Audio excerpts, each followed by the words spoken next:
Howdy. Welcome back to Dion Talk. Welcome to Financial Freedom for the Lazy Person. The question is, are you lazy enough to want to make work optional? This is going to be a video that is nice and short and not, for those people who would just, never click on a 2-hour video.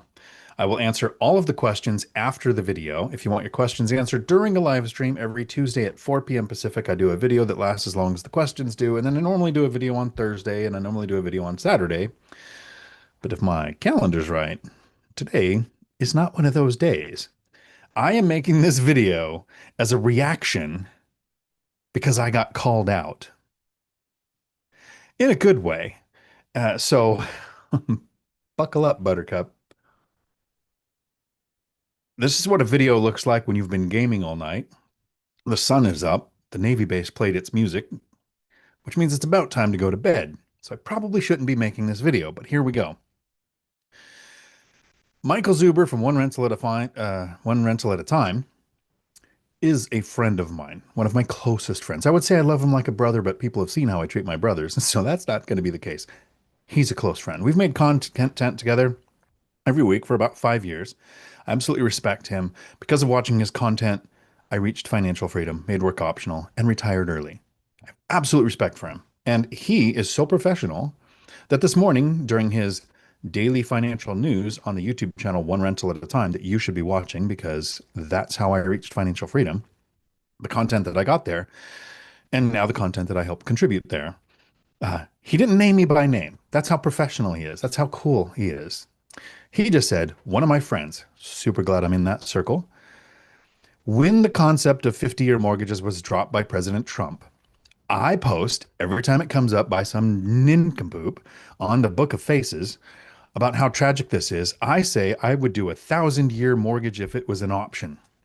And Michael Zuber, who is much smarter than I am, will tell you that the math ain't mathing. Except I don't think he's mathed the math on this equation the way that I'm going to explain it in this video. A 50-year mortgage does a couple of things. If you stretch out the payments, your monthly payment comes down, which means people can pay more, so home prices will go up. So that's not good for the average consumer if home values go up, if you don't think it through. Then, if it takes 50 years to pay off the mortgage, that's longer to get your mortgage paid off.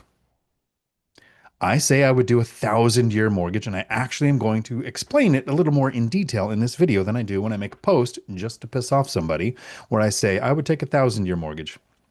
Mostly just so I can find idiots who like to argue so I can block them. But here we are. Come at me in the comments. How bad is a 50-year mortgage? Because let's say you're a home buyer. You own a home currently, not an investor. We all know 50-year mortgage, 1,000-year mortgage as an investor, I would make more money because I'm worried about yield, not principal pay down. But so many people think grandma and grandpa, them boomers, and now them Gen Xers, grandma and grandpas, are only rich because they got a paid off house. Well, hang on, Skippy. The paid off house isn't where their wealth came from. I'm talking about the home buyer, not the investor. We know the investor benefits from longer mortgage terms. When we do seller financing, what do we try to do? Get longer terms. I get it. So yeah, 1,000-year mortgage would be great. But here's where the home buyer comes in. Wealth doesn't come, pay attention, from paying off a mortgage. Duh. It comes from owning a property long term. These are home values from 1970, the year I was born, to current day. If grandma and grandpa, the boomers, maybe this would be the last great generation or whatever they were, purchased a house in 1970. So they buy the house in 1970. It's worth about $25,000 to $30,000, right? Average home, medium home, who cares? I'm going off of every 10 years. This is where homes were at. In 1970, you're buying it for maybe $20,000. If you paid off $20,000, great. You have $20,000 to your net worth. If you own it for 30 years, we're going to go with a 30-year mortgage, not even a 50, because 50 makes it look way too good.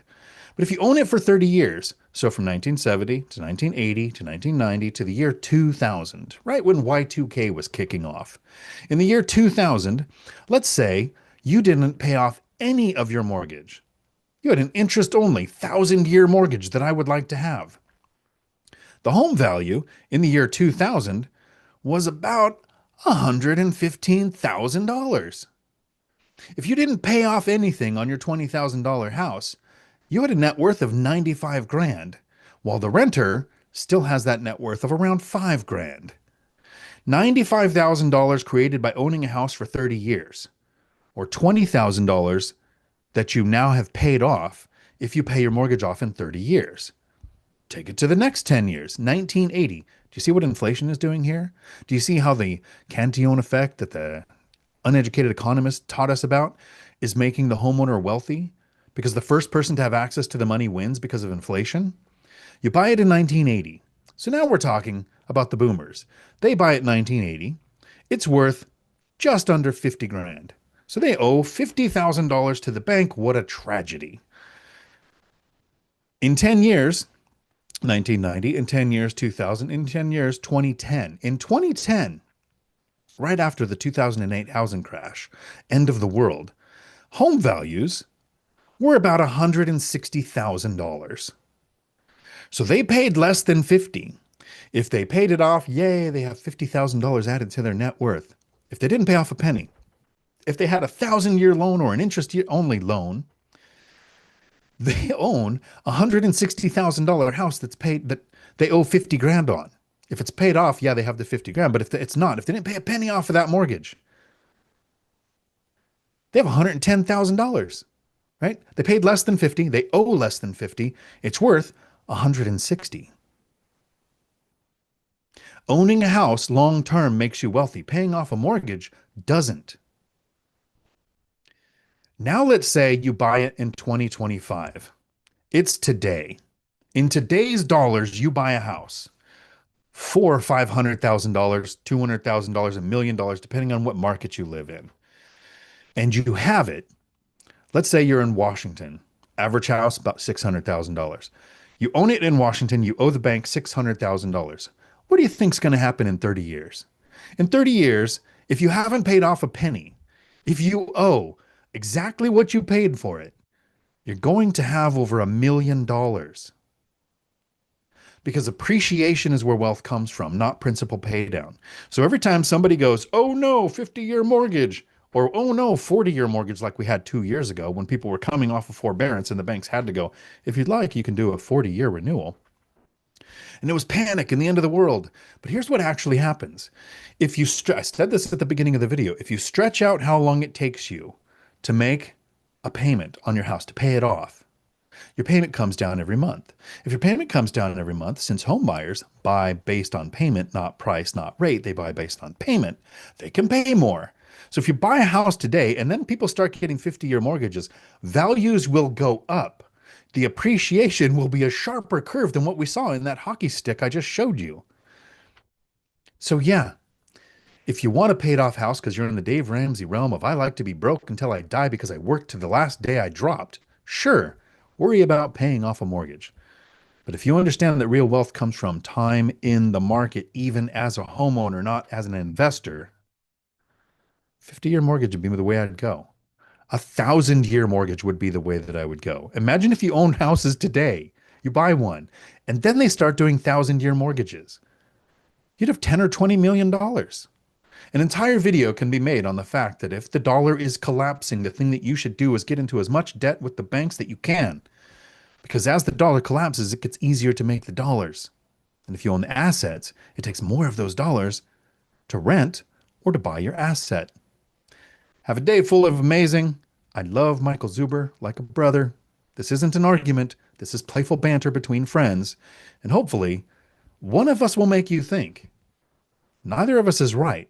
Each of us have our own opinion.